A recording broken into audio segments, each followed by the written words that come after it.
We are back with episode 17 of the Three Body Problem, a podcast that is marginally famous. My name is Ryan Narayan, and it is about 9:45 a.m. on Friday, October 18th. Welcome to my co-host, the other members of the Buddies, Costin Raju in Bucharest, Romania. How are you, my friend? Doing great, enjoying some of the most amazing European innovations, such as the caps that you cannot tell me about actually this bottle take away. cap situation. What are we saving the world from, bottle caps? I'm not sure, but look, do you guys have this in the States? You No. can't set me up like this, man. You can't. This is a start proof. with this. The proof that Europe has superior innovation.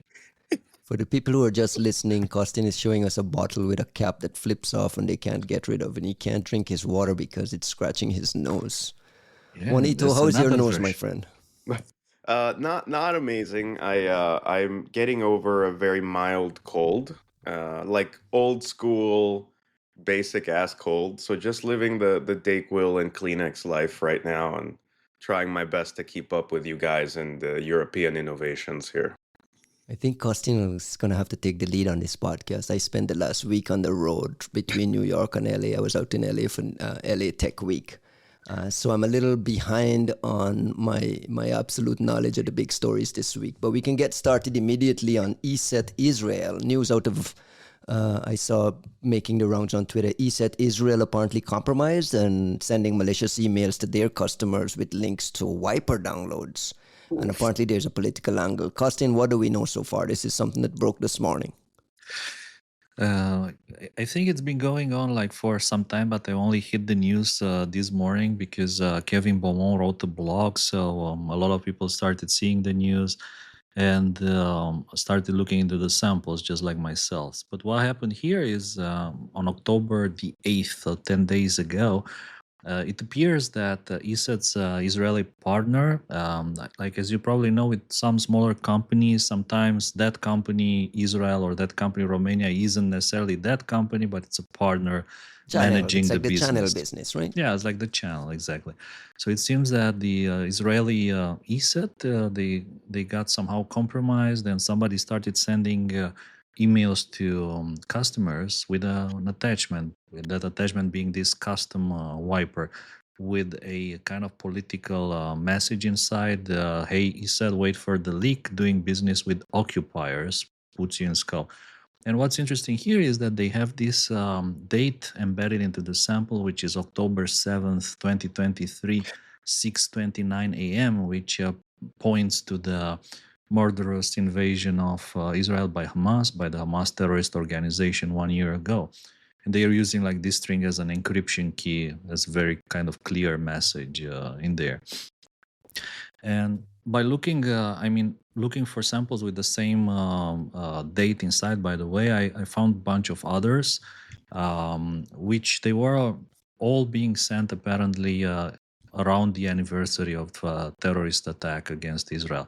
So they've been uploaded to VirusTotal on October the 8th, on October the 9th, on October the 10th, with different sources, coming from different websites, being uploaded to different websites. So all this, in my opinion, points to pro-Hamas kind of hacktivists trying to target legitimate businesses in Israel. Probably not very successful, I guess. And I was just going to say, you're saying trying to target. Do we know anything about actual victims and if any of these wiper things detonated? There are some rumors of people who actually ran this thing in the beginning. I don't think it was probably a very, very successful or highly successful. And I also saw that the Israeli CERT, they published a bunch of IOCs on October the 15th, which included these samples, this URL, the website, one of the websites which was distributing the samples. So I guess they're on top of it, but I don't think it was very, very successful. Otherwise, we would hear about it. Juanito, we saw a very cryptic statement out of ESET Research posted to Twitter, which is, we are aware of a cybersecurity incident. It was called a limited malicious email campaign that was blocked within 10 minutes. And they made it clear that ESET was not compromised. Right. What do you make of that? I mean, it's a weird and stiff statement. I tend to be relatively charitable when it comes to ESET because, to be honest, I'm a fan. Look at this genius. Yeah. Like I'm you were on one podcast recently. You were recommending the consumer version to your friends. So I mean, and I don't know about you guys, but like, yeah, as far as like, what do you tell your friends and your family to like install, like companies that actually do consumer grade endpoint protection? Uh, ESET does really well. What I will say on this one is, obviously I have no idea what's happening internally. Kind of get the sense that like, I'm not going to say someone fucked up by not publicizing this themselves, though that would have been the best course. But I'll also I'm curious to what extent they were aware, to what extent this was actually brought up to ESET, right? Like when we talk about a channel partner getting popped and some of their information getting leveraged, did this information even make it back to ESET before this really broke out, right? Because I don't know. I would have expected them to be the first ones to say, "Hey, we're aware of an incident. It's not a big like they're in a good position. If everything they're saying is true, then the product worked. This partner fucked up. We're cleaning it up, but you guys are safe, right?" Like that's a pretty vanilla standard statement to be able to provide. And the only issue here is that they didn't, right? But at the same time, Kostin mentioned sort of these other distribution mechanisms. Like I remember fairly early on, after October 7th, like a lot of us sort of jumped on to just check the panorama, check the landscape, make sure we were supporting folks over there. And what we saw was a lot of this kind of like bush league, small time shit being pushed to Israeli folks in a very opportunistic fashion with these like shitty wipers, like very low end stuff. But we were all paying very close attention. And as Kostin mentioned, right, Israeli CERT was the first one to kind of provide a lot of that. Like, look, there's these email. I believe at the time it was pretending to be an F5 update. And like there were a couple of other things like that where it's like they sent an email with some piece of malware just hoping someone would fuck up. So it's not out of the pale. It's not beyond the pale. It's not completely out of scope. It's not completely like insane. The only weird thing here is right, like someone should have probably said something earlier on. yeah, the disclosure seems odd, which suggests in your experience that they may have been caught off guard and just trying to scramble to I do mean, some sort I of wouldn't be surprised if the partner fucked up and or if it just didn't make it all the way within ESET because what we've seen with ESET, especially in delicate situations like look at the very beginning of the Ukraine war, we know about Hermetic Wiper. Like I had the privilege of naming Hermetic Wiper based off of ESET's tweet. They were right. always the responsible ones being like, "Yo, something's popping off. They tweeted a hash before they could write a blog, which I thought was really amazing at the time, right? And that's why I always like credit to ESET for discovering Hermetic Wiper and being the first ones to let everybody else know, and being kind enough to adopt my little tiny bit of flair added on top. But like, I trust ESET's actions in the past around this kind of thing. I would not be surprised if this was more, apart from the fact that it's not a really big deal. I wouldn't be surprised if the partner or somebody just didn't really communicate this as far as they should have. Costin, I we've think confirmed that it's an actual wiper. yeah, it's clearly destructive. What I thought here was that probably in order to time this attack, so if the emails were sent, let's say on October the 8th, right? You can't, let's say, imagine or hope that you'd be able to compromise this company on October 8th and then send the emails on the same day. So the theory here, at least my suspicion, is that they've been compromised maybe for longer. And everything was timed, just on the anniversary of the Hamas terrorist attack on Israel. They abused whatever access was already available to them, and they sent these waves of spear phishings, trying to get people infected with the wiper. How So much of it yeah, was a full-on compromise versus like, having credentials stolen somewhere and just being able to go in and, you know, could be uh, both. pick that up, Yeah, right? I think it could be both. The only thing which kind of suggests there's more is this cryptic message in the sample, which says, "Hey," he said, "Wait for the leak." So that kind of Right. suggests it's not just the email credentials, What but do But you I, think that yeah, means? I would say they took like some data. I mean, they probably yeah. harvested a bunch of data from the partner, and they're like going to leak it. If something, let's say, bad is found in there. But again, what can you find? The names of customers, perhaps. I don't think there's any kind of a smoking gun in this kind Let's of go on leaks. the over under on this one. And Mhm. I think the over is what Kosin just described, right? Like you got like a fair amount of customer information, whatnot, for this partner. I'll take the under. They got one email inbox worth of bullshit and were able to send this attack, and they're trying to make themselves seem 10 feet tall. And I say that because most of those, most of those kind of like soft bullshit attacks around Israeli orgs after October 7th were like that. Like they were a lot of bluster trying to make it seem like there was this huge state of insecurity in everything, right? Like we're everywhere, we're doing everything, we're gonna shut all your shit down. You're like, bro, you got some creds, you sent some emails, you tried some shitty wipers. Like, good for you. You're spending a lot more resources like making fancy videos to go along with your wipers than you are actually conducting any meaningful attacks. Thank you, come again, fuck off, right? Like that's what we got from them. But you're suggesting that we should diminish Mm, the threat from Hamas, pro I'm Hamas no, hacktivists? no. I'm what? Well, that's a different conversation. But I That's think what I'm what asking. It's like, well, two questions. One, how much of this activity is actually happening, this kind of hacktivism within like conflict zone, that specific conflict zone? And how serious should we take these people if, if this is kind of like the lowbrow thing they're doing? Are they capable of more? Should we pay attention to them? Should we dismiss them? Where's those your head at? those are two questions that I would treat sort of separately. I'll treat the second one first because it's the one that I was like aiming at, which is we should never ever take any claims from any of these groups, be they ransomware, hacktivist, or whomever, seriously without some semblance of proof. Period. They ransomware actors do this all the time. We have everything. We're going to destroy your company. Wait till we reveal blah blah blah. And all you're trying Mm. to do is leverage on, in favor of, getting more money, getting some action, or getting taken seriously, getting, in this particular case, most of these attacks, the benefit seems to be media reporting. So of course you want to make it sound like you're ready to, drop a bomb on whatever. And it's like, no, it's some fucking clowns who got their hands on some creds and they sent out some shitty malware.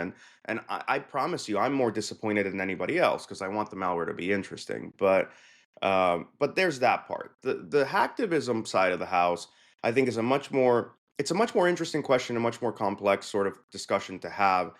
In part because of things that I covered at Cyber WarCon. I want to say 2 years ago. I gave a talk about like trying to understand, trying to approximate how much of this is we're seeing real ransomware versus real hacktivism versus versus fake hacktivism, and sort of this notion that nation state actors are pretending to be hacktivists, right? Like that's something that we've seen with the Russians more than anybody else, but also the North Koreans and the Iranians in the past. Um, and I think there's some really interesting like telltale signs of what you might discuss on that front. Um, what has evolved since then is with the appearance of like real hot conflicts and the popularity of certain sort of hacktivism, there does seem to be some activity that is legitimate hacktivism that is worth paying attention to, but it's not any of what we're discussing right now. I would point to obviously Phineas Fisher, which is a subject of obsession for me and Lorenzo, given the book. But then the follow-on activity, which may or may not be related, but is certainly similarly themed, is the Guacamaya group in Latin America, and they're super interesting. Super interesting group of supposedly hacktivists that have been hacking organizations in Mexico, Chile, Argentina, wherever, and leaking meaningful information from like military organizations and government. And I mention them because they have the same theme, the same anarcho-communist thematics, and even the same graphics that Phineas Fisher did. So that's an interesting subset of activity of real hacktivism.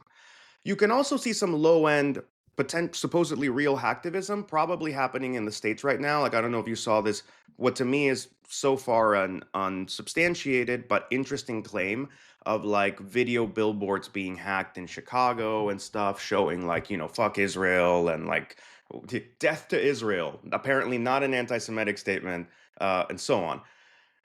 Okay, fine.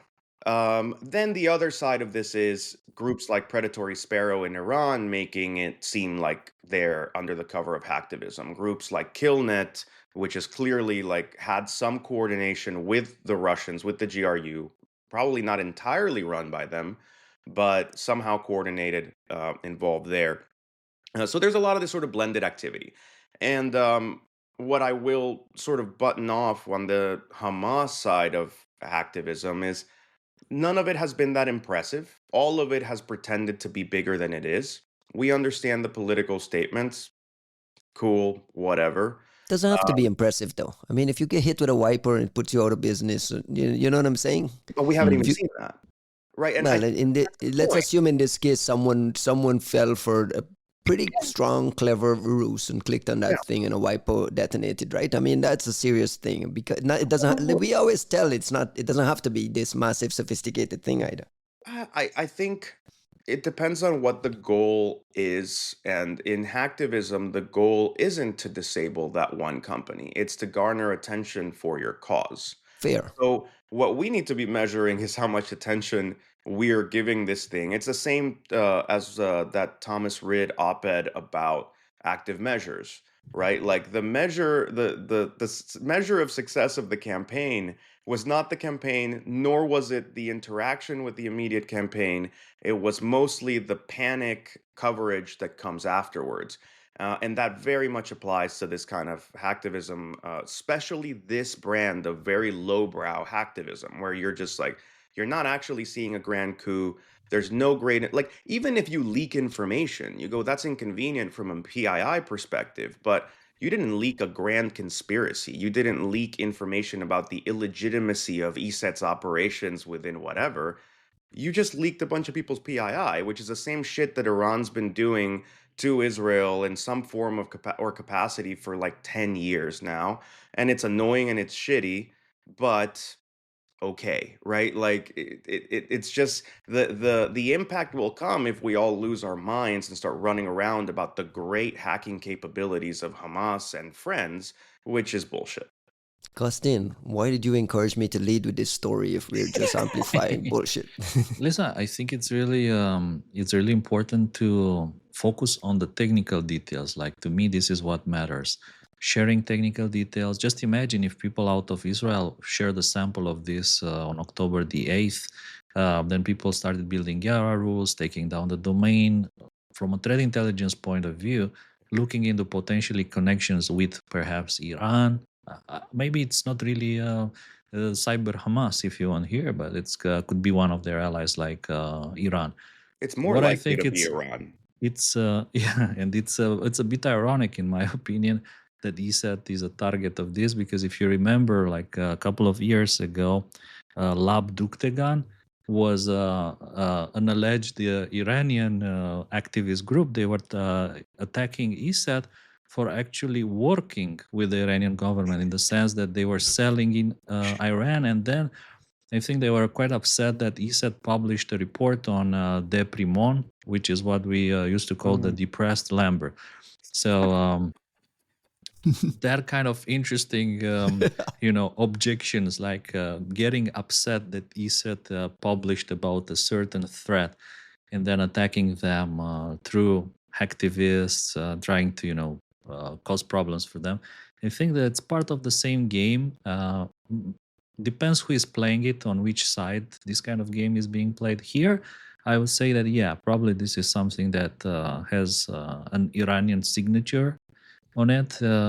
But to me, the technical information is the most valuable thing. Which we That's didn't what's get. important. Yeah, exactly. Until today. So that's like already 10 days later.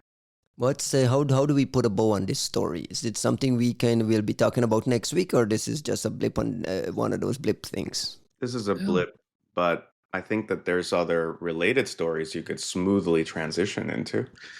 I think there's for sure a lot of cyber activity related to what's happening now in Israel, in Gaza, related to Lebanon, Hezbollah, to Iran, attacks again, potentially Stuxnet 4.0, 5.0, and so on. So I think all of that is super, super interesting. Yeah. Maybe 2 years ago, like all these new interesting things were happening in Ukraine, right? Like you said, hermetic wiper, all these new wiper destructive attacks. Ukraine was the hot place, and nowadays it seems that this has kind of shifted into the Middle East, moving across. We don't know. Maybe next week it will be in South China Sea, Taiwan, Japan, or who knows, like North Korea, South Korea. I mean, It I have would. a feeling we'll still have, like, if you ask me just from caliber and willingness, even if China Taiwan broke out tomorrow, this is a complete guesstimation on my part. I still think Israel, Iran, Lebanon will be the more interesting cyber range, mostly because of the involvement of Israel. Israel actually has outsized capabilities, which we tend to assign to the Chinese, but we've never seen them use anywhere that I can think of. And they have an existential threat and a willingness to play some serious games. I still think that in a world where China Taiwan kicks off, the more interesting cyber activity would still remain Iran, Israel, Lebanon. If No. it was choosing between the Dutch and Israel, who's Yeah. higher? Well, I mean, Can I transition to our next story? Well, come on, we need an Juan has answer. teed it up Go ahead for nicely. Israel. historians will object to the fact that you stopped us from having this conversation. China's National Computer Virus Emergency Response Center, speaking of Taiwan, and speaking of, we wouldn't get through an episode of this podcast without talking about a typhoon. These like guys to are call upset it- that the U.S. I would like to call it, before you start, in honor of I had lunch with Mac yesterday. I would like to refer to it as FOMO Typhoon from this point forward, given how many people wish they were involved in this one. FOMO Typhoon. Anyway, this Chinese agency is upset that the US is attributing Volt Typhoon to China. And this is one of 3 reports that we've started to see a trend of them issuing. And in this one, this was kind of a weird one where they're using like some old Snowden document leaks They're and all Vault 7 weird. leaks to suggest that Western powers are engaged in these kind of weird false flag attacks. What do we make of it? I mean, we were very, very dismissive of this being weird and dumb and stupid. Why are they doing it, and what's the motive? I don't think we should start with why they are doing it, because I think what makes this interesting is the fact that it's happening is actually teaching us about what the Chinese care about and what matters to them. So if anything, I would say that they are doing it is a very interesting campaign of sorts to help us actually gain some understanding of what matters to China right now, or the Chinese government, or whoever the hell it is you want to point. Why are you being so cryptic? Like I'm scratching not. my I'm head. not. No. I'm not. I want to point to the fact that we don't understand the Chinese as well as we like to think that we do. And we tend to apply the same thinking we have for the Russians and North Koreans and so on to the Chinese in a way that is only doing us a disservice, because we think we understand, we think we know, and we make decisions, we have conversations on the basis of these things that are frankly, like at best, like mirror fallacies, at worst, just misappropriations of concepts from one place to the other. So I don't want us to come at this going, well, obviously what they're doing is, because I don't think there's anything obvious to it. What I am seeing here is a very interesting sustained response to how they seem to be interpreting threat intelligence disclosures from the West. And keep in mind, right? Like, this has been, Kostin, you always refer to how Michael Hayden discussed like US versus Chinese espionage back in the day. And there's been this notion of not just great gamesmanship, but what is obviously a very different understanding of this activity as it originates from China, as it originates from the US, right? Like, the US is trying to push this norms based thinking around what is an acceptable type of operation and not, even though the US will not acknowledge its own operations. So it's a very awkward conversation to have where you say, well, we don't do any of this, but if we did, we would never do what you're doing. And then on the Chinese side, you have this But that's the public position. I mean, privately they're saying, hey, I do it, you do it, I do it. But let's Well, kind of they set some say ground rules. you do it, we do it, and so on. But what the U.S. says they do and what the Chinese say they do are two different things, and those two don't necessarily ever match up completely, right? Like what we're seeing from the Chinese is largely like financial motivated espionage, support from the Chinese government to Chinese industry to try to compensate for all of that R&D spending they would rather not do as they rush to beat us to market in a lot of things and do the equivalent of like Timu dumping for technology, which is seriously impacting how we look at things like having our own manufacturing, having our own production, and so on. So it is actually a part of important strategic thinking on the part of the Chinese as far as their larger economic well-being and so on. And what I'm pointing at is like they've always looked at it differently. And if you try to look at it with those eyes from the Chinese, what we've been doing as threat intel producers for the past 10 years, if you accept that there are people out there that end up leading into that conspiratorial thinking and view of the world where, in China everything is pseudo coordinated by the CCP, so surely everything that's coming out of the West, everything that's coming out of the US, including these private company reports, including what Microsoft and everybody else puts out, Must be US, must right? also be a coordinated activity from the West. Then it seems like the way they've been reading all of our reports is as this sustained campaign of disinformation in like shitting on China's espionage activities while ignoring America's and the West, which is not unsubstantiated in the sense that most people are not publishing on Western ops. So you do kind of let them lean into that. And the response is what we're seeing now, which is 10 years too late in some ways. But it isn't to do what we have discussed in this podcast before of the equivalent burning of American ops and discussing American operators and stuff like that. But instead, just going the full like smiling bastard disinfo playbook of being like, it's not us, it's you. Done. Like Costin, why aren't they burning Western ops? Like, aren't they in a position to capture and burn Western ops like he is suggesting? It's a good question, and we've seen a bunch of reports about Western ops from Chinese companies in the past. I was actually thinking that this new report reminds me a lot of the Chihu 360 report about the Lamberts they published some time ago. A very, very weird report, super strange. Again, filled with random screenshots from Snowden documents. The feeling was the same. So I was even wondering if maybe the same people who did the Chihu report worked on these reports as well, or maybe they just got inspired from the Chihu report. What's funny and I think also worth noting is that Chihu actually got sanctioned almost immediately after publishing that report, which we don't know if was specifically connected to them publishing or not. Maybe it was unrelated. There's no way of knowing. What would attracted love a my world. So just on that note, I would love a world where the U.S. government could move that quickly to do something in response. sure. Well, I'm just we can gonna hope. say that. We can hope. But like the thing which really attracted my attention in this whole story, and you can see that immediately they say this is the third in a series of reports, the third that they publish on the topic after the previous reports in April, July. For some reason, Volt Typhoon, dissociating themselves from Volt Typhoon is more important than any like other thingy, like Salt Typhoon or whatever Typhoon, FOMO or typhoon. nobody knows FOMO, like who knows Typhoon, like Salt Bay Typhoon and so on.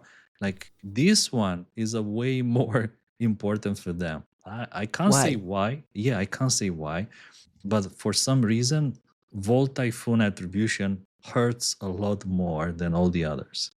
I mean, Dakota, your colleague Dakota yeah, calls it an influence ops. You think this is an yeah. influence ops? That's Influencing who exactly? that is an excellent question because first of all, the reports came out in Chinese first. We get an English copy of this one now, um, but I don't think it's internal messaging. I'm not entirely certain Did how he they plan. freeze? What? Oh, no, no, Sorry. no. Sorry, my internet's like going up and down, but I'm here. Sorry, Like, go ahead. I don't think it's internal messaging. I don't know that there's much of a point to that in China.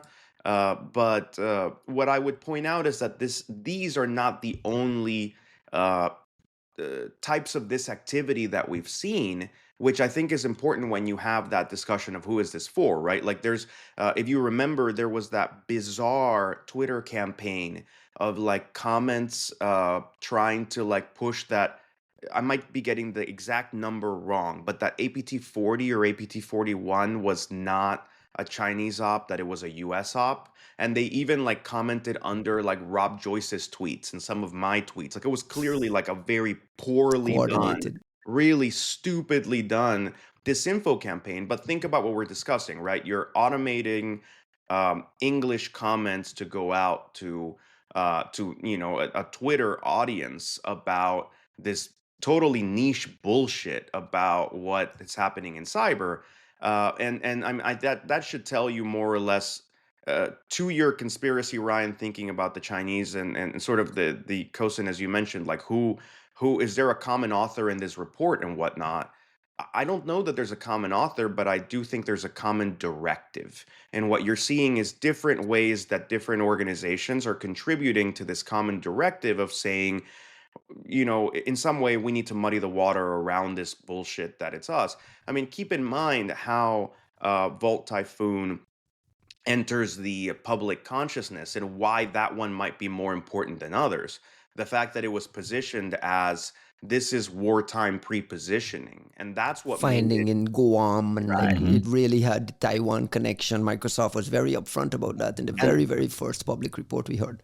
that's what made this typhoon suddenly overtake any and all other discussions about any other Chinese espionage, APT-40, 41, whatever the hell you want to call them, like all these different groups, where you could just say, well, this is still more and more espionage. Whereas for the first time, we were looking at the Chinese and saying, no, this one could very well be what you use to try to disrupt response, coordination, logistics for a war scenario in Taiwan. And all of a sudden you're like, whoa, bro, like not us, it's you, you're lying, you're trying to get more budget. This is typical, like, dark capitalism, deep state attempts to get more money out of the poor American taxpayer, right? You're like, yeah, okay, cool. Got it. Costin, who are they trying to influence? Is this internal signaling? We talked about this with the Thomas Rid thing and the disinformation the last time. It was mostly signaling internally that, hey, these things are working. And you made the point that, hey, it doesn't have to work at scale. It just has to work for the one person it's targeting or the small segment of people it's targeting. If this is disinformation as we've established, who are they targeting? Who's the audience? I think also it doesn't have to work immediately. So I think the Russians, also the Chinese, are playing the long game. So whatever disinformation operations they are running, they don't expect immediate results that suddenly, our friends in France, Germany, whatever, immediately we stop thinking that Volt Typhoon was Chinese. No, they just, I think they realize that it's important to get some kind of an alternative narrative out there. And in 5-10 years, when people, start listing, all these Chinese intrusions, then like suddenly somebody starts saying, but Volt Typhoon was not China because these reports said it could be somebody else. So The Jeffrey Carr special, right? Like you get one person who's willing possible. to say that it's not that. Let me just say one thing, because I think that I'm not giving Dakota, Cary's argument the full weight of what he's pointing out, which is that there are several mentions and pushing towards fueling debate over Section 702 in the U.S. Yes. So if What that is is, Yeah, set the stage for that conversation as well. What is Section 702 and why is there a specific, because there's a tendency to keep pointing to that. What's the relevance? FISA Section 702 is generally discussed as like a vital tool for the U.S. intelligence community's ability to do authorized, targeted intelligence collection. It's not another typhoon. No. I mean, think about it. Right, and that's the issue that we had with FOMO Last week. Yeah, exactly. FOMO Typhoon was going after this, so it goes. I mean, look, when you start to connect it on that front, you can maybe see a far more um, Conspiratorial. no, a more clear sense of priorities out of the Chinese, right? It's a counterintelligence priority, and a discussion that doesn't get had in the threat intel, in the cyber threat intel circles, but that gets had a lot more in the traditional intelligence circles, is actually the success the Chinese have had in cutting off CIA networks within China, in really rooting out a lot of the capabilities that the West has had to actually gain information within China systematically over the past like 5 years. A lot of it having to do with like moles over here, people, informants, people getting paid to get information. Like there's so like the scale of Chinese espionage and counterintelligence over the past 5 years and so on has been not just impressive, but actually counteracting U.S. And Western collection very effectively. So in a way, seeing them go after trying to lobby and influence and create friction for a vital legal tool that the intelligence community depends on in the US is actually quite That fascinating. remains controversial. I mean, anything effective remains controversial in this country. And Mr. Anti-Civil Liberties over here. no, man. I just think we're doing such a shit job at civil liberties, regardless, that the idea that we're also doing a shit job at foreign intelligence is upsetting, right? Like if we were living in a wonderful land of civil liberties right now, where everybody felt super protected, and the cost is that we're idiots at intelligence, you're like, okay, well, but I understand why. The fact that we're sucking balls at both is upsetting. So we might as well just cut our losses in some ways. But no, look, the Section 702 thing is important, and frankly, I know that I keep getting blamed for like whitewashing American espionage and like talking about the USIC as needing to get like ungloved in some ways. But the reason I do is because of things like this. I do personally believe and have witnessed the U.S. intelligence community being extremely law abiding and law oriented to a fault. And that's why it is meaningful when they come here and try to fuel debate around removing what is used as the legal justification for foreign intelligence target collection, right? If the IC was just pretending to play at the law, and they actually were just going to do it anyways, and 702 is just like the toilet paper that you use to paper over an operation, who gives a fuck? But the fact that, like, if just think of it in this sense, if the USIC does fully follow the law, and what the Chinese are trying to do is get this seemingly controversial law to be more problematized, to not be allowed anymore, to be somehow a contemptuous topic within the US, then you are actually crippling intelligence collection in a meaningful way. And the fact that they're doing it lets us know how they see us, and maybe we should take that into account. Mr. Costin, help me on whitewash all of that, please, and put a bow on this. Yeah, I don't buy the following the law part. I was almost like laughing here. Who is following the law? Like maybe I don't know, half of the government, yeah, following the law. The other half changing the law so they're not outlaws anymore. Let me like just say things like something. that. Chances that at least one, if not all three of us, have had FISA warrants before are not unsubstantial. I would put it the other way around. The chances that all three of us didn't have like Well, FISA. yeah, I'm just saying. My point being, like, to what extent is that, like, A, can we please get copies so we can frame them in our offices someday? B, look, the proof, all the proof you need here is in the pudding. The Chinese think this is important enough to put out these reports, to try to fuel this debate, to try to push the lobbying. And that's all you need to know about how our main adversary sees our intelligence activities. If they thought the law didn't matter to the NSA, and they weren't bothering with 702, and they didn't actually need it in order to do what they do, why would they fucking bother with this? This would be the same as us trying to like lobby to change the law in China. Who gives a fuck?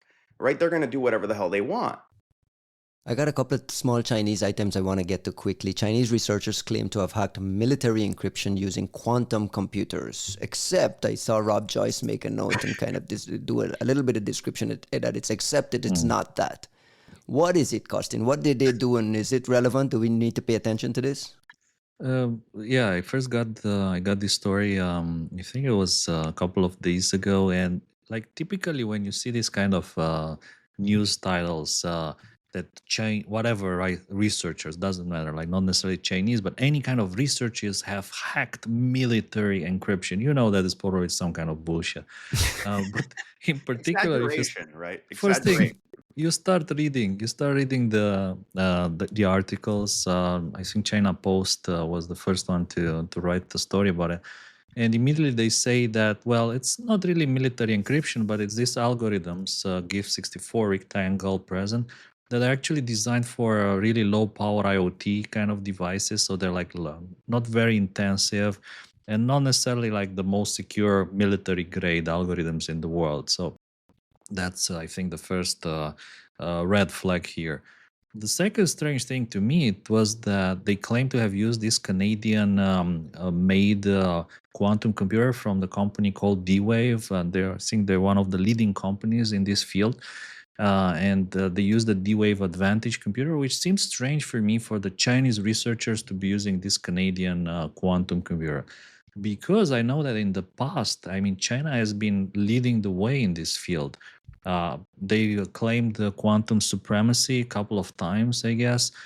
They've been building supercomputers, smashing Google's previous records in the number of qubits and computing power and so on. So you can't say that China is like a newcomer in this field. On the contrary, they seem to be, if not maybe the leading power in the world in this field, one of the leading.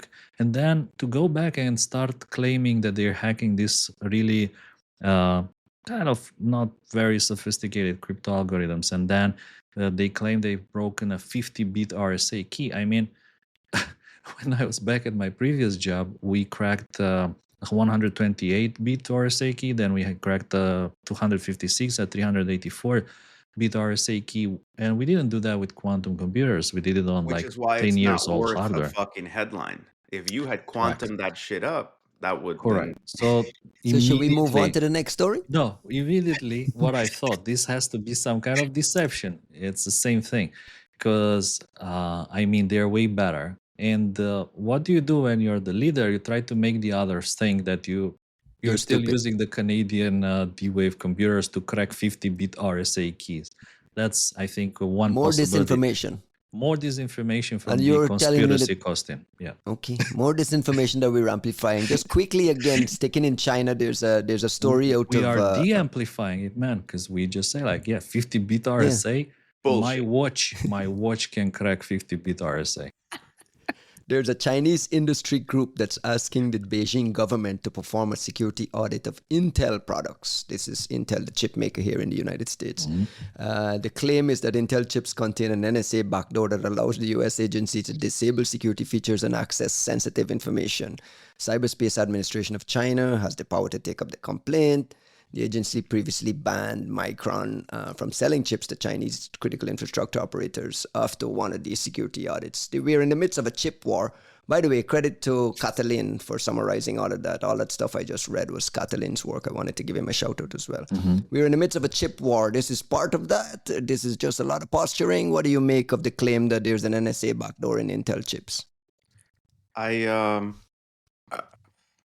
So to me, what I'm curious about is if this happened to Micron already, who in China started to sell the replacement chips? Because I don't really I don't put any stock. Internal lobbying.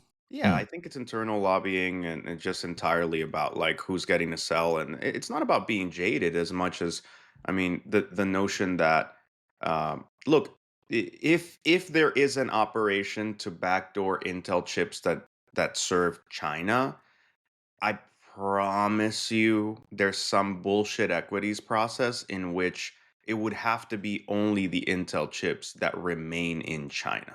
The same way that like there were no Hezbollah beepers that appeared in like Syria or Detroit, right? Like it's a big part of how you scope some of the this kind of stuff.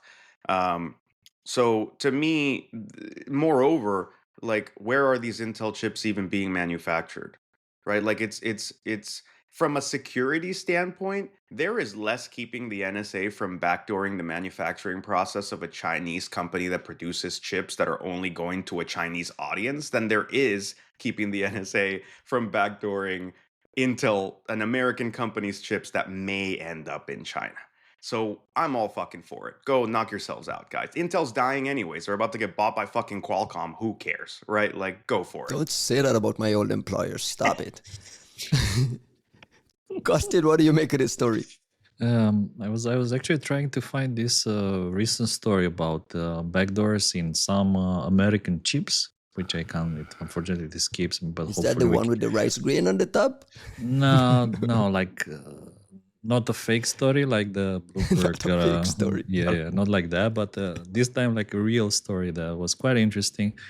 Uh, it was actually also quite recent about sabotaging some of the random number generators inside of these chips. So I think if there was some kind of a backdoor, the nature of that backdoor would be something like sabotaging the random number generators, because essentially in computing systems, generating true random numbers is a really difficult problem. And that's why modern chips have sources of hardware random number generators of hardware entropy. And sabotaging that, it can be exploited by agencies with the power, of the NSA and the likes, and that would make sense if that was the case. But unfortunately, I can't find the article that was discussing this particular sabotage. Anything else you want to say about that story? Nah, man. Nah. Fuck it. OnLab, AHN Lab, OnLab Security Intelligence Center alongside the NCSC released a very cryptic, weird disclosure bulletin around a new zero-day vulnerability in Microsoft Internet Explorer, apparently used by the North Koreans against the South Koreans. I have an obvious question here, obviously, is who uses Internet Explorer? South Korea. Why? So help us understand why this is such a prime target still in South Korea. I'd remind people that IE has been out of support for a very, very long time. Yeah, but it seems that a number of countries, and apparently South Korea seems to be the top country in the world still using Internet Explorer together with Japan. And it seems to like how it all goes like back. Can you even download Internet Explorer if you try to use it? I mean, if you install Windows 10, I guess, yeah. I mean, or if you install Windows 7 on a new machine, it will come with Internet Explorer. And I think the reason here is that South Korea, this is like erring on the safe side. So they were like just trying to push some kind of safety laws about 20 years ago, in which, for instance, banks had to install these anti-vax controls. And there were like a number of regulations that forced people to do all sorts of things and to use Internet Explorer to access government sites or banking sites and so on. So I guess people just became accustomed to keep using Internet Explorer. They skipped the new generations of browsers like Chrome or the likes. And now a lot of people in the country, they still use Internet Explorer, and that's like I said, not just the case of so bizarre to me. China, Japan, and apparently Africa and Middle East. These are like the top regions still using Internet Explorer. To be fair here, I mean, I'm glad this scenario is being discussed, especially to counteract some of my discussions in previous podcasts, which is like we're having all kinds of issues with regulation in the U.S., and I bitch a lot about like the absence of the government.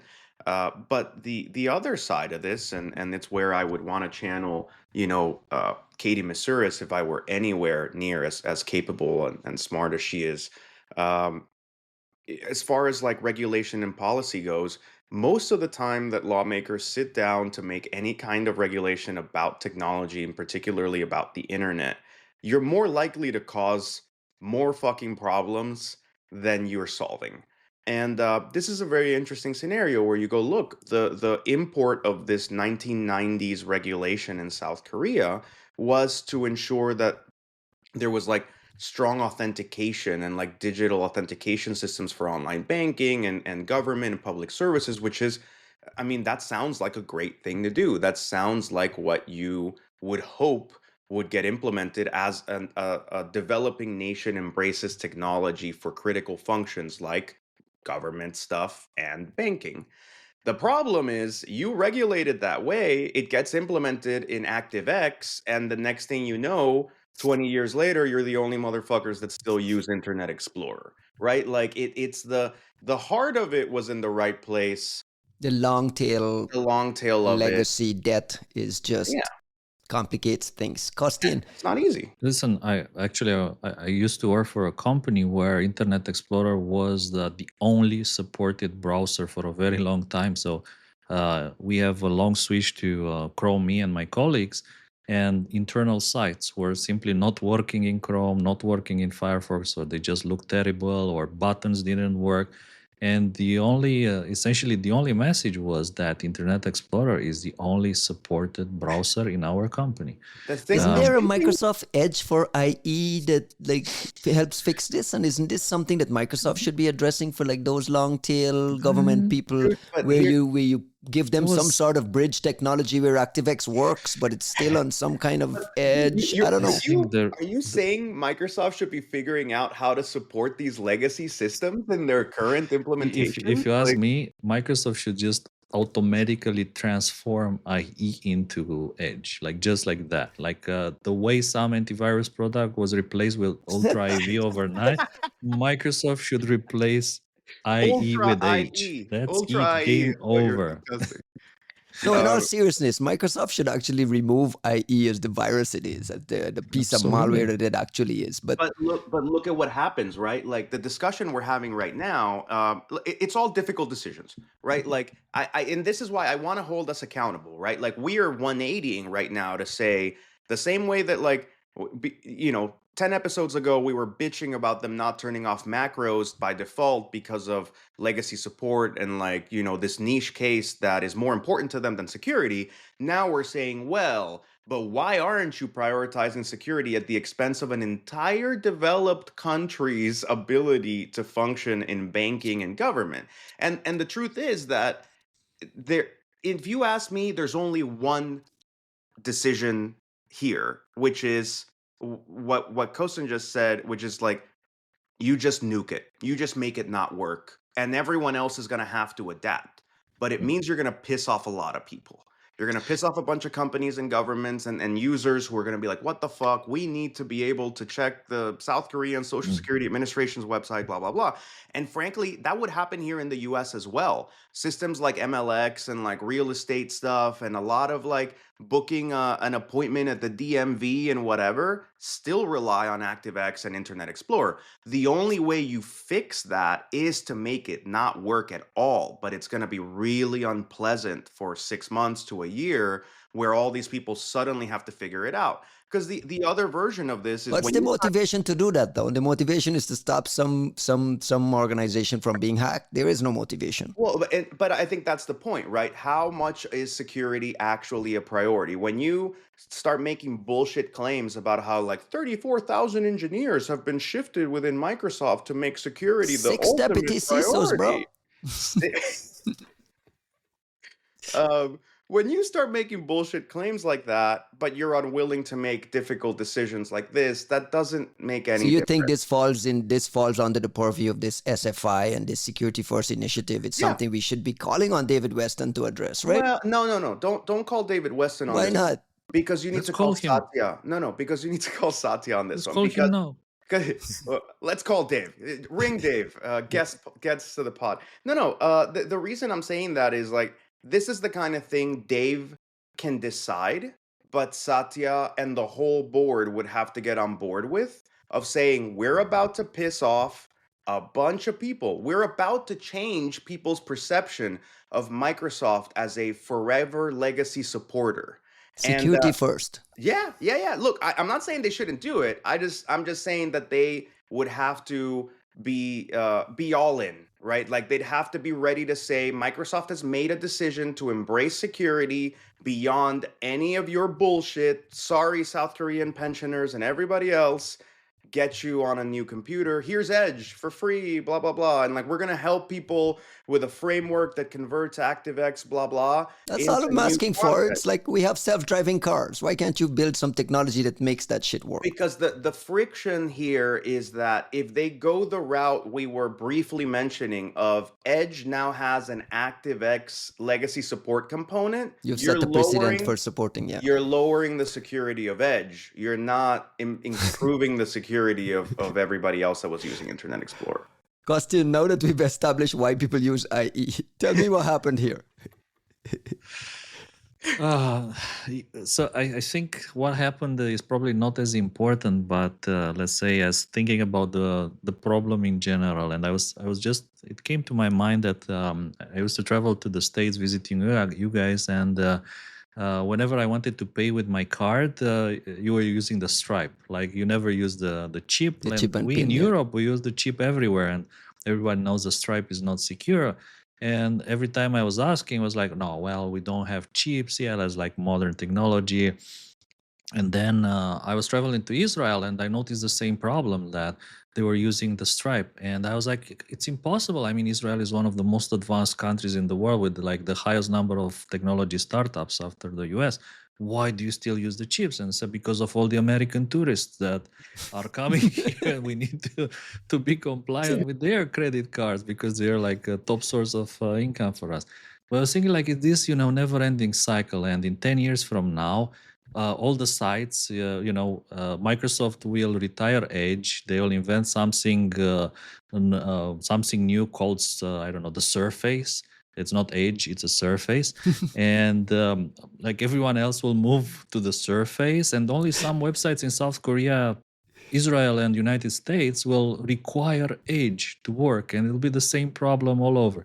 I mean, yeah, to be serious, so what happened here is also a bit, I think, funny, because there's like all these websites nowadays when you visit, and there's like so many pop-ups asking you to approve cookies, and there's like Yeah, this if you're on IE, that's the experience. Jesus Christ. And then like you want to talk to our operator, and there's like this question mark hovering on top of the page, and there's like sometimes a phone, sometimes a broken icon because it doesn't render it correctly.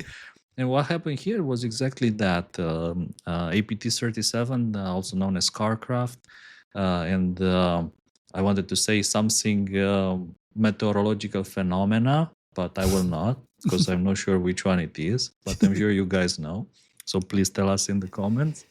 These are cyber espionage, folks. These are not the crypto thieves. Absolutely. Though, right? Right. Yeah, these are the Scarcraft Group 1 to 3 APT-37, and they found a way to crack or hack one of these ad providers. So they actually provide infrastructure for these pop-ups, and then they mass pwned everyone which was visiting one of these websites with a pop-up. So what's at least missing from my understanding with an IE is browser. how many people actually got popped by this? Are we talking about thousands, tens of thousands? Are we talking about millions? I don't know. Like, what's the count here? Did we get IOX? We got IOX. Yeah, there's some IOX, of course. And what is, I think, still a good question and remaining question is how big was it? But to me, it's always been the fear that somebody, and you can see this actually, you can see it in Twitter, in X if you want. I constantly monitor the traffic of my phone, and I noticed that every now and then my phone was connecting to some kind of shady domains, right? And I was trying to understand why. Why is my phone connecting like over and over every day? And it turned out triangulation 3.0, Duku 7.0. And the reason was that whenever you browse, like you scroll Twitter X, when you see an ad, your phone actually connects to that website in the background. So like, just imagine, I hope I'm not giving them any ideas, Scarcraft APT-37 purchasing one of these Twitter ads and using like a vulnerability in a web view or one of these controls to just pawn everyone browsing Twitter and seeing their ad. That's massive. That would be massive. And to me, it's always been like the risk. This is like the thing that worries me, popping these ad networks and leveraging them to infect Which we've thousands, seen in the tens of past. There's thousands. an We've entire seen it. malvertising industry. There's an Yeah. entire malvertising category. The other thing that just popped into my head was when the North Koreans were targeting security researchers. They used an IE zero day that time as well. And I was wondering, if you're a security researcher and you have IE on your machine, like something is wrong with you. You need your head examined. But now it makes sense. I mean, if you need a paycheck, I guess, or you need to do any sort of banking there, it's there. So Yeah. the the targets way here were activists, kind of anti-North Korean defectors, that kind of thing. So it's clear what they're targeting and who they're targeting. All right. Maybe. I mean, they can be typically those are the targets for Scarcraft. But again, in this case, because of the massive nature of this, maybe if you want watering hole style exploitation, you don't know how many people were actually targeted and successfully infected. So just for the sake of keeping track of the weather, this Oh, is Lord. Yes, or the emerald slit, sleet. slit. Emerald sleet. Good. Sleet. And what is the Mandiant name for Volt Typhoon? I mean, I'll pivot because none of this naming shit it's an means unk. anything to me. It's just a fucking unk, you know. Could be. None of this means everything to me. I want to pivot to our last story on the list here is Kaspersky Lab, the old house, announcing a closing of the UK offices and firing the people in the United Kingdom. Did Kaspersky get sanctioned by the Brits? I don't think so, no. They're just getting ahead of schedule. Is this a sign that sanctions are coming? Like, why would you bail from the UK? Because they're all over Europe, right? Because Costin, they have offices everywhere in Europe. Why this one? So if I remember correctly, when Kaspersky got sanctioned, so what happened there was the office, there were like two types of sanctions. The Office of Foreign Assets Control, also known as OFAC, they sanctioned a bunch of Kaspersky executives. And what that means that their properties in the States have been confiscated and so on and so on. But at the same time, the Department of Commerce sanctioned the UK branch of Kaspersky Lab together with the Russian branch of Kaspersky Lab, which is quite different from the OFAC sanctions in the sense that what it means, the only thing which this means actually, the Department of Commerce designation, is that US companies cannot do business with them anymore unless they have a special license. So in order, let's say, to buy the products or threat intelligence or whatever, US companies would need to apply for a special license. And I know of cases who actually applied for this license to no avail. So they never got any kind of replies or license or whatever. So I don't know if it's like a possibility at all, but basically you need a license. So what happened here is that the UK branch and the Russian branch, they did get listed, again designated by the Department of Commerce, which could be one of the reasons behind closing the office in the UK.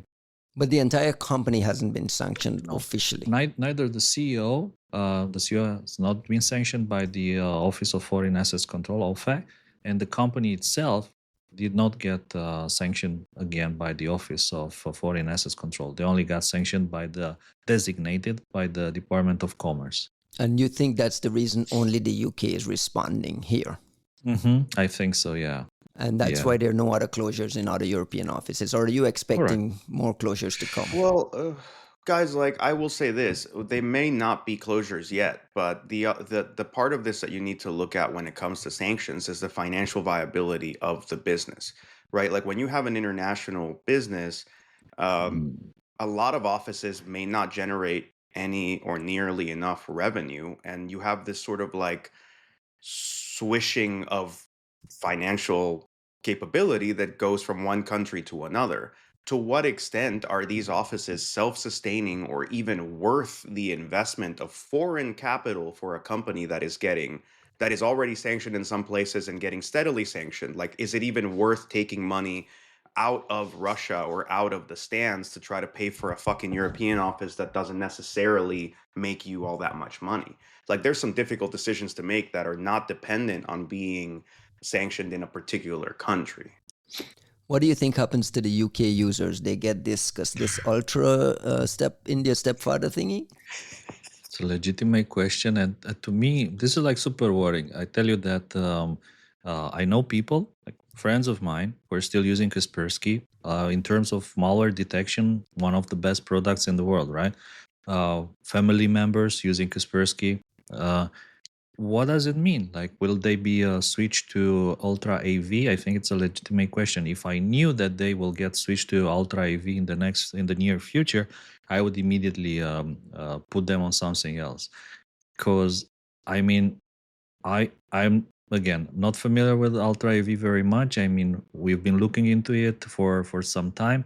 If you ask me, I don't think it provides the same level of protection. And in the end, if your, let's say, main threats are ransomware or stealers or the likes, you want a good protection, not just like, good enough protection.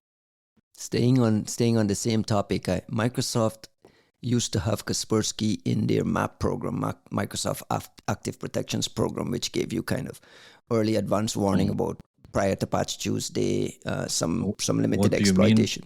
What do you mean by used to?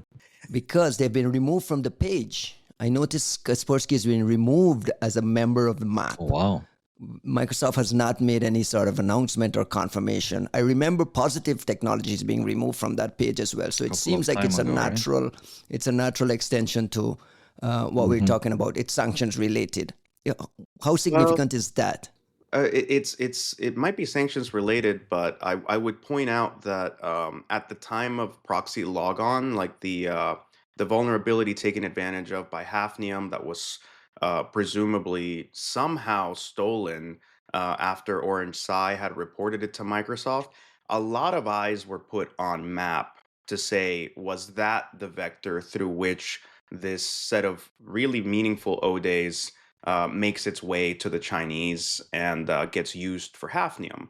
There have been leaks in the past. There have been documented MAPP leaks, and they've kicked out mostly Chinese companies from MAPP in the past for like that kind of leak you're talking about. What we're talking about here is but you're talking about trust, right? Like immediately after the Kaspersky sanctions stock, they got removed from the page. Right. I assume they've been kicked out of MAPP. In fact, I've confirmed that maybe they've also been kicked out of this Microsoft Virus Information Alliance, which is an old school sample sharing, threat sharing thing. And they're in AMPSO, they're in some other really reputable big global organizations.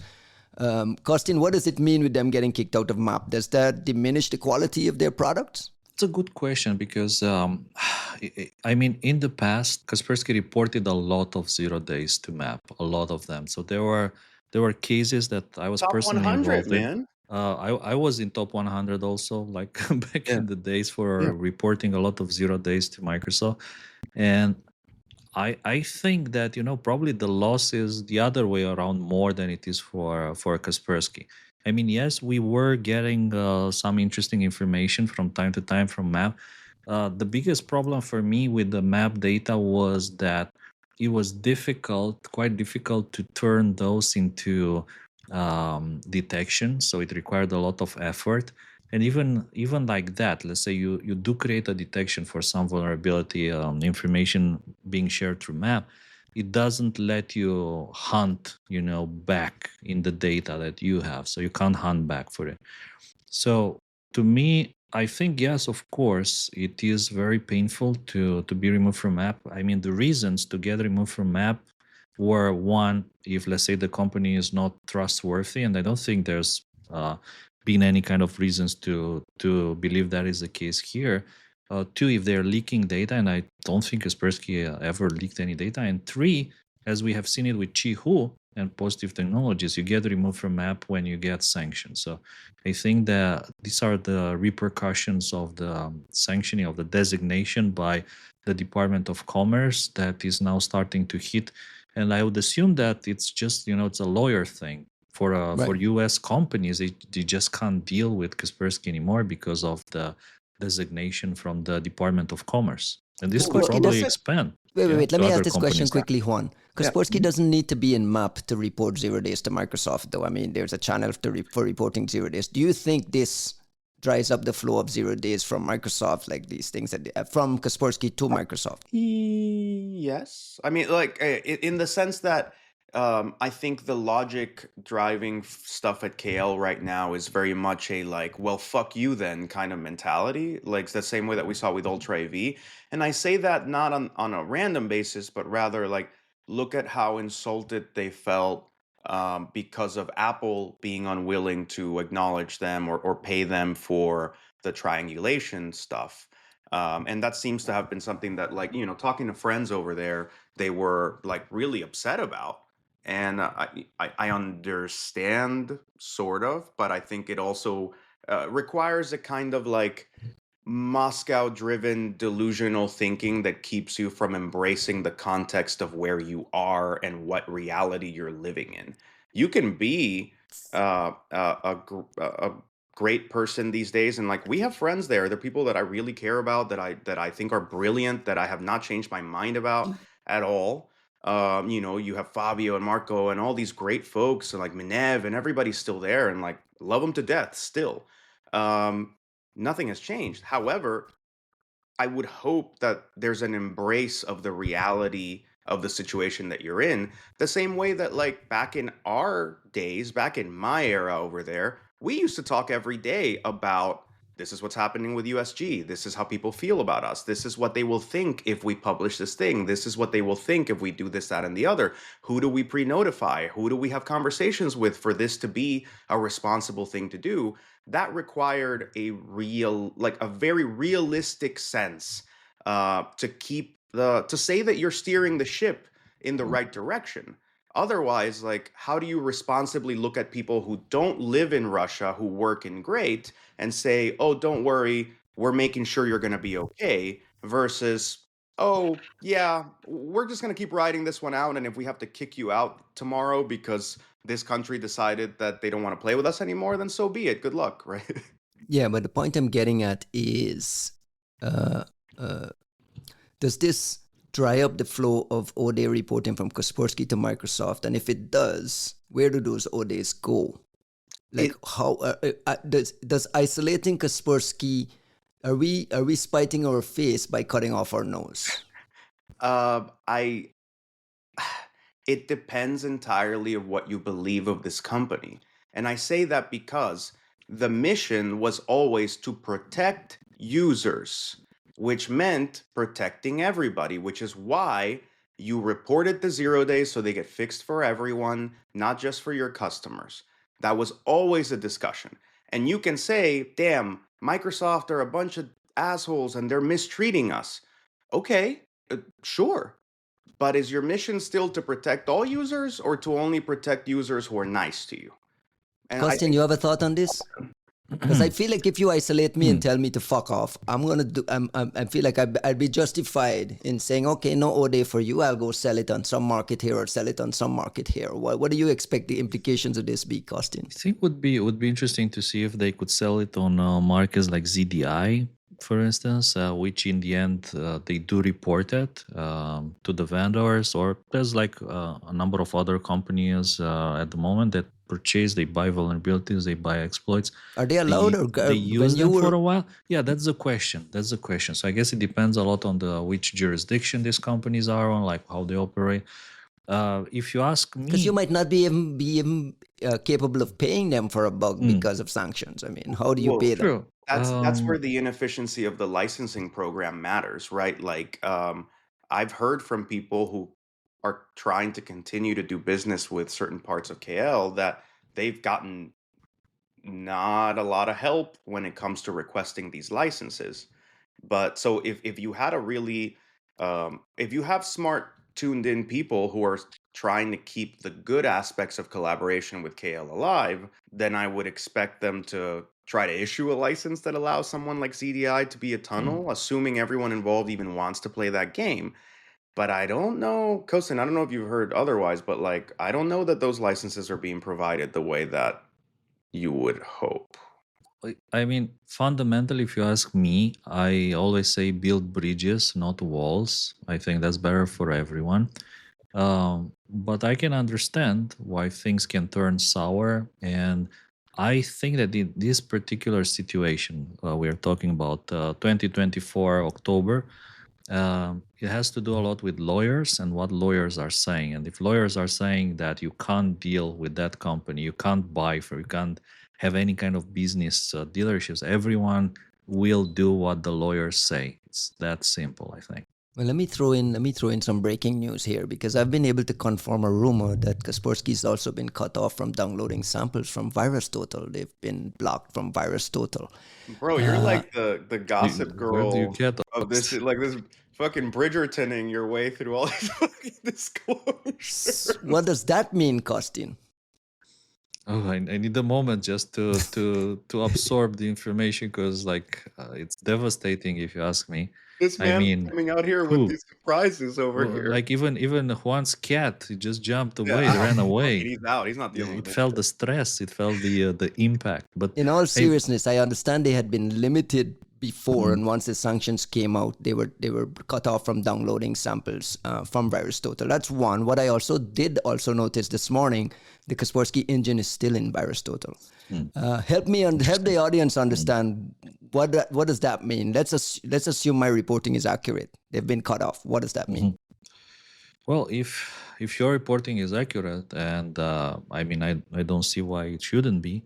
It means that they don't have the ability to fetch samples, let's say by hash, or like any kind of random sample that exists on VirusTotal. They won't be able to get that sample anymore. However, if they're one of the engines in VirusTotal, so what typically happens is when you are one of these engines, you get samples that are detected by other antiviruses, but not by your engine. So one of the Automatically, this is an automated automatic. process. I think that's the deal. And immediately, like, my question would be, do they still get those samples? And if they do, it's not a big issue, because they'll still be getting all the most, I guess, 90 something percent of the samples that come into VirusTotal, with of course the exception of the samples that they already detect. So that maybe you can ask your sources if that is the case as well. One, an anti-malware lab without access to VirusTotal sample is completely in the dark. Is that an accurate assessment of things, and how does this affect them? And again, this is isolating Kaspersky again. Is there bounce back ramifications for the rest of the industry if they go dark? Only so frankly, only VT can really answer that question in a meaningful way, in the sense of understanding the volume of submissions from Kaspersky in the first place, before and after, if they were significant, if they were actually like net new things or not, as far as like whether that will affect the rest of the industry.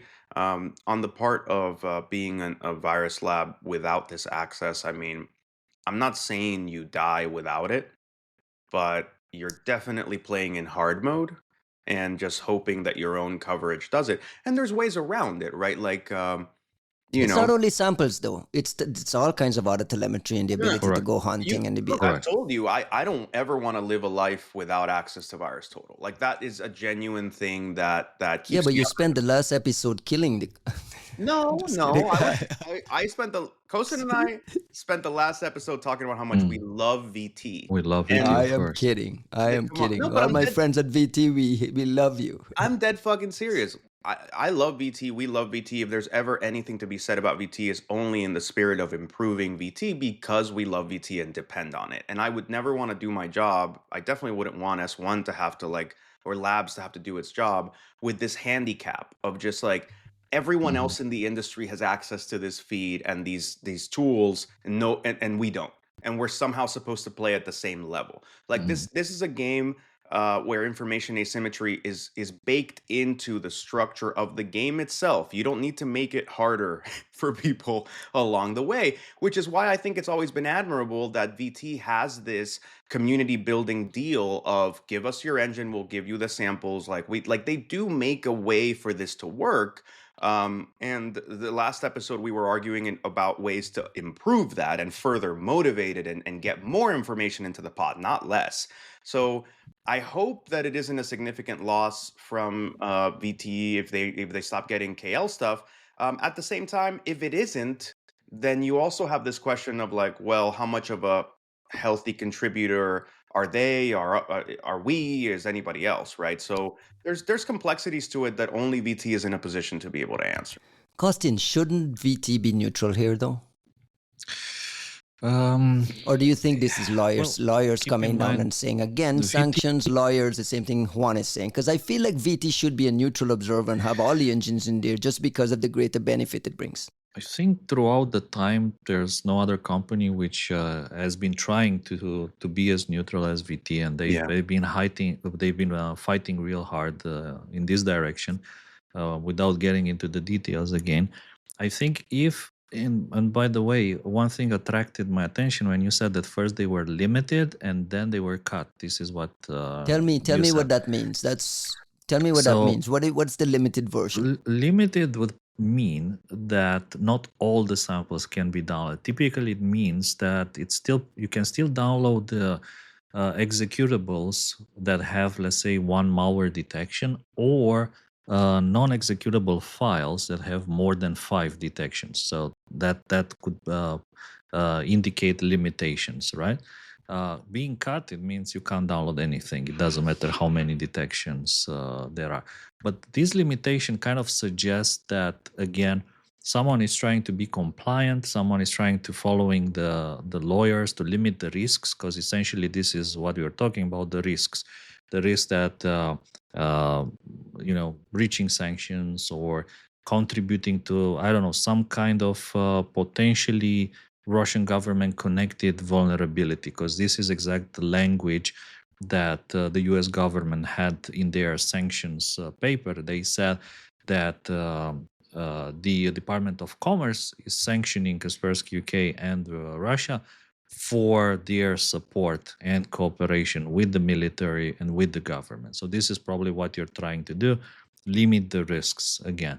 And to me, it sounds like it's all lawyer driven. Again, that's a law. These sanctions which came into force at the end of September. So this is now October, and what we are seeing is simply the fallout of all these sanctions. What's the incentive for Kaspersky to keep their engine in there? I think that's a very good question. Like I was saying, if the engine is there, you still get the samples. So It's a only one-way flow of information, right? They're giving you all their samples and they're not getting anything true, back, but which at the suggests same to me time, that that's not sustainable. What do you think happens but next? at the same time, keep in mind that, let's say you as a random user, you go to VirusTotal, you receive a suspicious email. You go to VT, you upload that, and immediately you see that two companies catch it, and those companies are Kaspersky and ESET, let's say. And tomorrow again, you receive an email, you go to VT, you upload, and this time it's just Kaspersky. And tomorrow you go again, well, day after tomorrow, you upload the sample, and again it's Kaspersky. And then you realize, okay, it seems to me that Kaspersky is catching pretty much everything that I am receiving, while the others don't see anything at all. So the logical choice is you just buy this solution and install it. So in a way, it's like an immediate feedback mechanism that It's an acts as a advertisement testing for your advertisement speed, and yeah.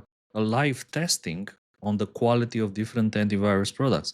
And in VT, actually, they have statistics with the detection rates of different products. And of course, they're saying like this is not a legitimate, like a mathematical detection test and whatever. But I mean, historically, if you look at those numbers, I think Kaspersky is probably one of the best. So it makes sense to stay there, because when users test whatever suspicious emails they receive, they see who's the best. And if you're the best, you want to be in there. Yeah, I think I actually love checking some of that stuff every once in a while. It's really Mhm. like insider AV kind of stuff where most people don't necessarily care, but they kind of should. I think one of the more interesting aspects of it is not uh, the graphs for like how well people are doing. I love the false positive graphs. It tells you a Oh lot about a yeah. Oh product yeah. when they're like, "Oh yeah, we detect everything," and you're like, "Yeah, you detect everything, You Everything. do. including." Everything. And like a bunch Exactly. of like your false positive ratios through the fucking roof. You're like, cool,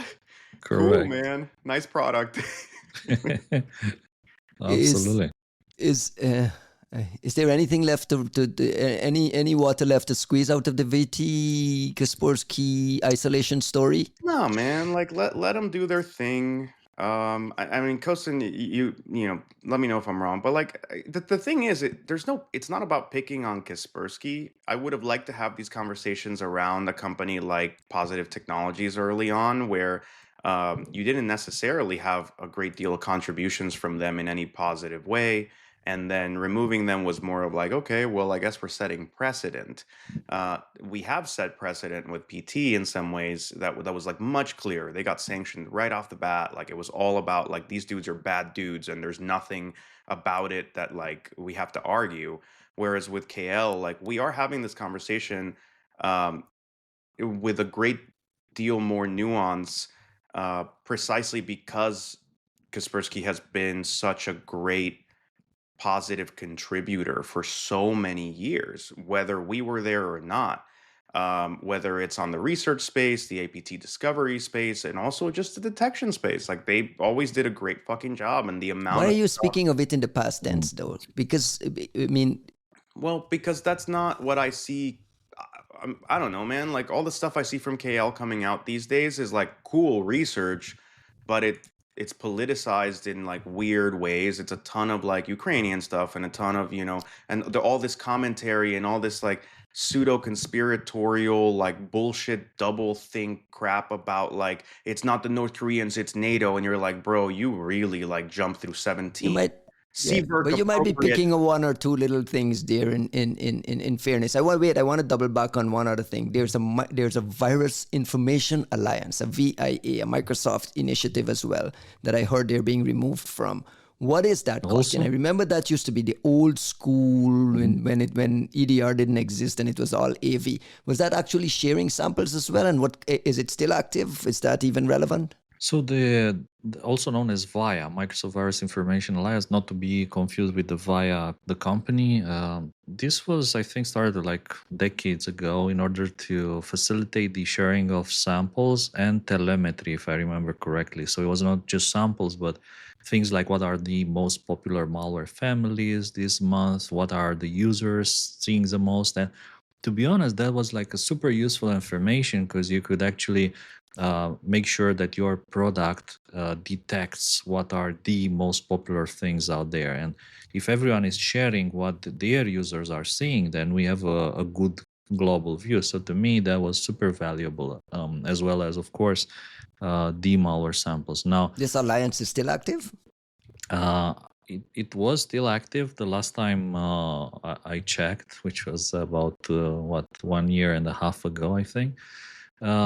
But yeah, this is tough. I mean, it sounds to me like the doors are closing like one by one. It would be nice or good to have a bit more transparency, like which doors are closing. Like MAPP, you said Kaspersky was removed from MAPP. Is there any official announcement? No, they just maybe disappeared from the MAPP page. They were removed from VIA. Is there any official announcement? No, they just disappeared from like whatever. They were They removed cut from off from VT. VT, and They nobody were knows removed yet. from But Play Store. Kaspersky Andrei was removed from Play Right. Store. Was the I don't know, Kaspersky removed from the Apple Store, from the iTunes Store? to be fair, Not yet. removing them without announcing it is more a benefit to True. Kaspersky Fair enough. than anything else, Yeah, right? then Like putting if it in. you know the story, Mhm. right? Somebody would be writing Sure. that story. Microsoft kicks out Kaspersky, right? Like Oh in a yeah. way, it's Oh yeah. slightly more professional. So if you Like see those stories appear, you know that they're listening to this Oh yeah. marginally Let's famous let's podcast. let's call it marginally like, look, famous, 25 listeners. Nicole Pelleroth, Joe Mann, Ugh, Lorenzo, not in the same bucket. Same bucket? No, definitely not in the same not in bucket. the same bucket, Guys, right? stop. Definitely Helen not. Nakashima, New York Times, Bloomberg.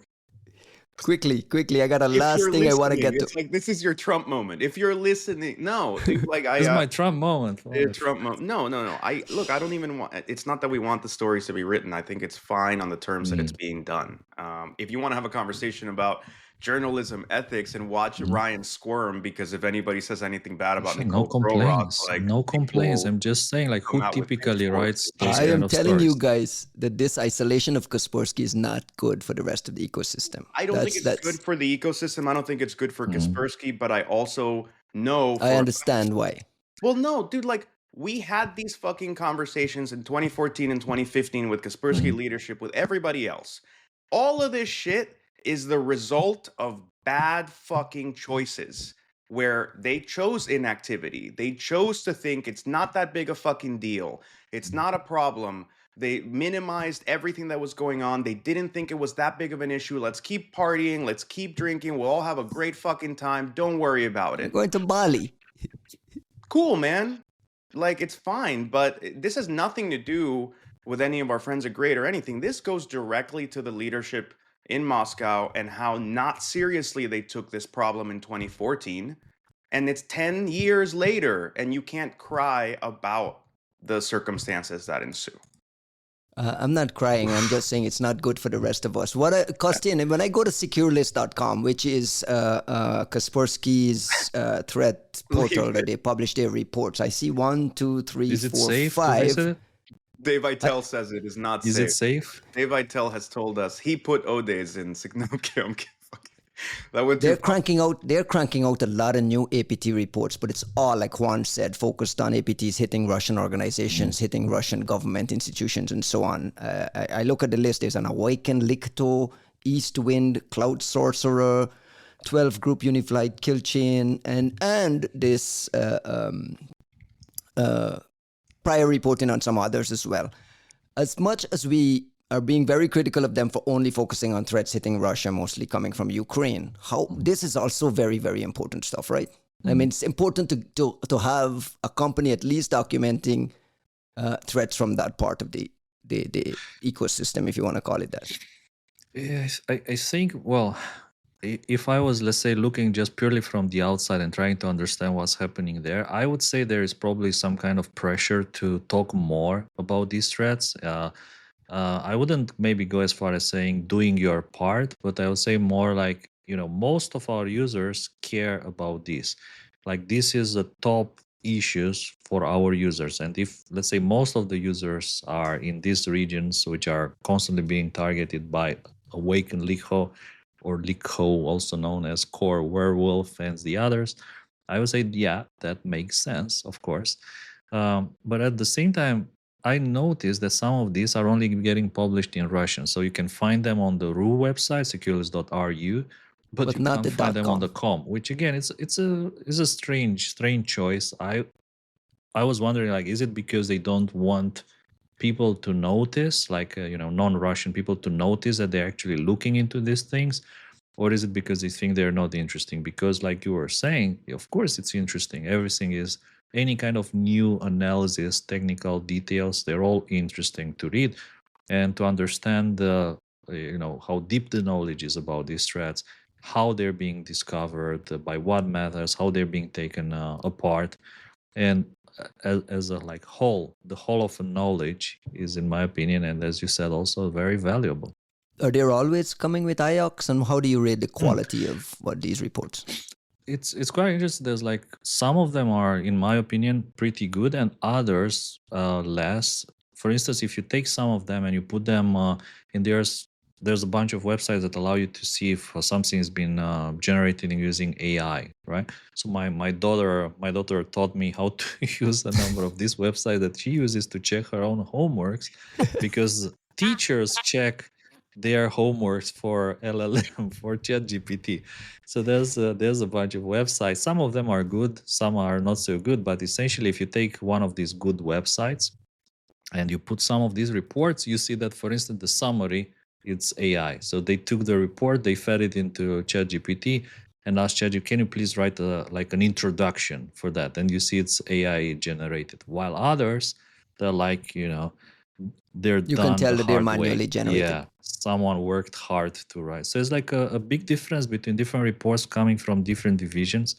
It's hard to say nowadays who wrote what, because sometimes they have authors. In other cases, they do not have authors. But there's like a very big disparity. Some reports are good, some they're not so good. I can't say who is writing what, but there's differences for sure.